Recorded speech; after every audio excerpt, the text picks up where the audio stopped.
राधे राधे, जय श्री कृष्ण। कैसे हो आप सब? Welcome back to my YouTube channel. तो आज है मेरा जन्माष्टमी स्पेशल व्लॉग।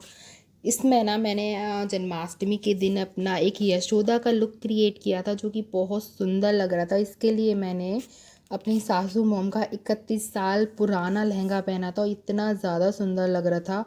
लग ही नहीं रहा था कि इसको 31 साल हो चुके होंगे। इस लहंगे को बहुत सुंदर लग रहा था पहनने के बाद। मैंने लक्षित को भी कृष्ण बनाया था और बहुत सुंदर उसने भी कुर्ता धोती पहने हुए थे। बहुत सुंदर बांसुरी ली हुई थी, माला पहनी हुई थी, क्योंकि हम दोनों ने ना यूट्यूब शॉर्ट्स वीडियोस बनाई थी। तो आप प्लीज़ जाके उन्हें चेक करना। तो इन सब से फ्री होने के बाद फिर मैंने बनाई थी राज कचौड़ी, जो कि घर में सबको बहुत ज़्यादा पसंद आई। सबने बोला यार बहुत ज़्यादा टेस्टी है, बिल्कुल हल्दीराम के जैसा टेस्ट आ रहा है, बहुत टेस्टी बनी है। इन सब से फ्री होने के बाद फिर मैं जा पहुंची मंदिर। मैं और मम्मी लक्षित को सुला दिया था, क्योंकि बहुत ज़्यादा भीड़ थी। यहाँ मंदिर में बहुत ज़्यादा भीड़ थी, मतलब लाइन लगी हुई थी जाने के लिए। इतना बड़ा मंदिर है ना ये। हमारे यहाँ आसपास में कई बड़े बड़े मंदिर हैं, तो ये दादा चौधराना मंदिर है, काफ़ी बड़ा मंदिर है ये। तो हम यहाँ गए थे रात को, मैं और मम्मी। करीब हम 10 बजे यहाँ पहुँचे थे। और बहुत सुंदर डेकोरेशन यहाँ पे हो रखी थी, मतलब बैलून्स वगैरह और झांकियाँ इतनी सुंदर सुंदर बनाई थी पानी से और मिट्टी वगैरह से। बहुत सुंदर झांकियाँ बनाई थी। सभी झांकियाँ बहुत ही अलग अलग थीं। यहाँ छोटे छोटे से जो पशु हैं उनकी भी फ़ोटोज़, मूर्ति ये सब लगी हुई थी। पानी में बहुत सारे छोटे छोटे से फ्रॉग वगैरह ये सब भी थे। मेंढक सब तैर रहे थे। बहुत सुंदर सुंदर मूर्तियाँ थी। गोपाल जी, बहुत सुंदर सुंदर गोपाल जी थे। और हाथी वगैरह से बहुत अच्छी डेकोरेशन कर रखी थी। और मतलब जो भी हमारे हिंदू देवता हैं सबको यहाँ पे उन्होंने बिठाया हुआ था। और जितना हम आगे जाते जा रहे थे मन को उतना ही एक सुकून मिलता जा रहा था कि मतलब पंडित जी ने इतना सब कुछ अरेंज किया हुआ था। मतलब बहुत सुंदर था सब कुछ। हमें यहाँ काफ़ी टाइम तक हम यहाँ बैठे थे, हमने सब कुछ यहाँ देखा। बहुत सुंदर दर्शन थे गणेश जी भगवान के भी, बहुत सुंदर। आपने देखा भी होगा, मैं सावन में यहाँ इस मंदिर में जाया करती थी। तो पूरे सावन में शाम के टाइम जाती थी जोत लगाने के लिए। उसी टाइम कीर्तन भी होता था, तो मैं कीर्तन में भी बैठ के आती थी। बहुत मन लगता था। इस मंदिर में एक अलग ही सुकून शांति मिलती है।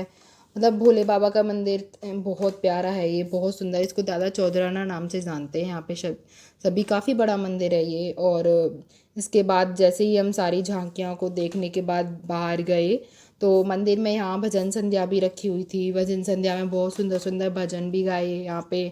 हम काफ़ी देर यहाँ बैठे रहे, तो मम्मी भी सारे दर्शन करके बार बार कह रही मेरा तो मन ही नहीं भर रहा है, इतने सुंदर दर्शन हो रहे हैं यहाँ पे सभी के। तो मैं और मम्मी जैसे ही फिर यहाँ भजन संध्या में बैठे, तो मम्मी बोलती है चल अब श्याम बाबा के दर्शन करके आते हैं। तो मैं और मम्मी दोनों श्याम बाबा के मंदिर में चले गए। यहाँ बहुत ज़्यादा भीड़ थी, पर डेकोरेशन भी बहुत सुंदर थी। बोलते हैं ना श्याम बाबा के यहाँ तो भीड़ मिलती ही मिलती है, तो यहाँ बहुत भीड़ थी। पर मन इतना लग रहा था बहुत ज़्यादा। यहाँ भी बहुत सुंदर भजन संध्या थी, श्याम बाबा के दर्शन हमने किए। रोड पर भी लाइन लगी हुई थी, इतनी ज़्यादा भीड़ थी कि रोड तक लाइन आई हुई थी। सब अपने गोपाल जी को लेके आए हुए थे। सब सब अपने छोटे छोटे से कान्हा, अपने राधा रानी सबको लेके आए हुए थे। क्योंकि जब श्याम बाबा का अभिषेक कराया था 12 बजे, तो सबके लड्डू गोपाल को बोला था कि आप लोग भी अपने लड्डू गोपाल को आगे दे दीजिए, हम आपके लड्डू गोपालों का भी अभिषेक करा देंगे। लेकिन मैं अपने लड्डू गोपाल को नहीं लेके गई थी।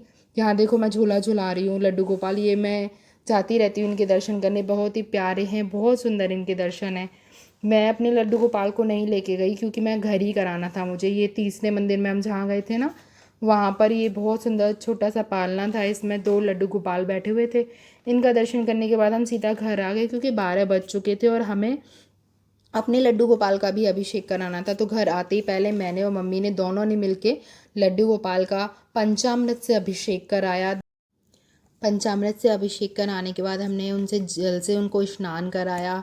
जल से स्नान करा के मैंने उनको उनके एक छोटा मैंने उनका तौलिया बनाया हुआ है हैंकी, उसी से मैं उनको पोंछती हूँ। मैंने उनको बहुत प्यार से वहाँ बिठाया और उनको सारा उनके ऊपर से जल और जो भी पंचामृत अगर रह गया था वो सभी हटाने के बाद मैंने उनके नई जो मैं पोशाक लेके आई हुई थी जन्माष्टमी के लिए, स्पेशल लेके आई थी मैं कि नया पोशाक ही पहनाना है। उनका त्यौहार था, तो मैं उनके लिए बहुत सुंदर पोशाक लेके आई।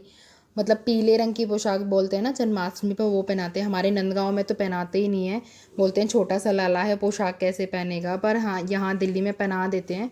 तो मैंने यहाँ लाला को पहले सारी पोशाक पहनाई, उनको बहुत सुंदर जो भी उनके आभूषण थे मैं लेके आई थी उनके लिए, आभूषण उनको पहनाए, उनको धारण कराए आभूषण, बहुत ही सुंदर।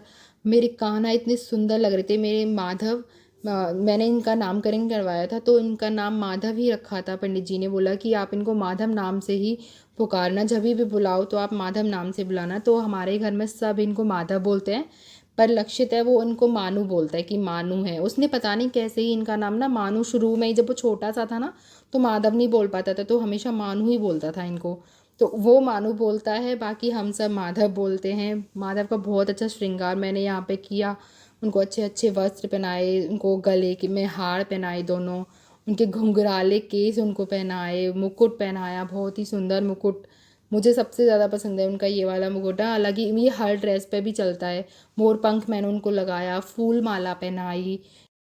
ले फूल लिया। माला पहनाने के बाद मैंने बंसी भी उनको लगाई, और बस लग रहा था कि कहीं मेरी ही नज़र ना लग जाए। जैसे ही मैंने उनको तिलक लगाया, मैं इतना खुश हो रही थी ना उन्हें देख देख के कि ये कितने सुंदर लग रहे हैं। अपना ही डर लग रहा था कि अपनी ही नज़र ना लगा दूँ कहीं।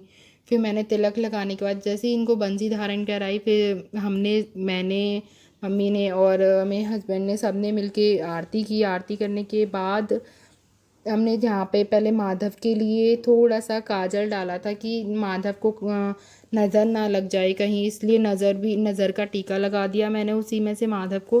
और उसके बाद वही काजल हमने अपनी सबकी आंखों में लगाया घर पे। कहते हैं ना कि जो इस काजल को लगाते हैं कि आंखें उनकी ठीक रहती हैं, माधव उनके ऊपर इतनी कृपा फिर हमने करते हैं। घर में जो भी प्रसाद बनाया था, घर पर मीठा बनाया था, नारियल की बर्फ़ी बनाई थी खोए वाली, मम्मी ने बहुत अच्छी बनाई थी वो, बहुत टेस्टी थी उसका। और धनिए की पंजीरी बनाई थी। और जो भी फास्ट का सामान हमने बनाया था उस सब का भोग हमने अपने माधव को लगाया, और सबने प्रसाद पाया, अपना व्रत खोला। तो इसी के साथ मेरा जन्माष्टमी का व्लॉग यहीं ख़त्म होता है। तो तो अब प्लीज़ हम आप सब मिलेंगे मुझे नेक्स्ट व्लॉग कमेंट्स में में, बताना तब कि आप तक के लिए सबको राधे मेरा राधे, जय जन्माष्टमी श्री व्लॉग कृष्ण। कैसा लगा, और मेरा माधव का श्रृंगार इसमें कैसा लगा, आप ज़रूर मुझे बताएं। कुछ कमी थी तो भी मुझे बताएं ताकि मैं उसे पूरा कर सकूं। मेरा और लक्षु का लुक आपको सबको कैसा लगा। Thank you so much.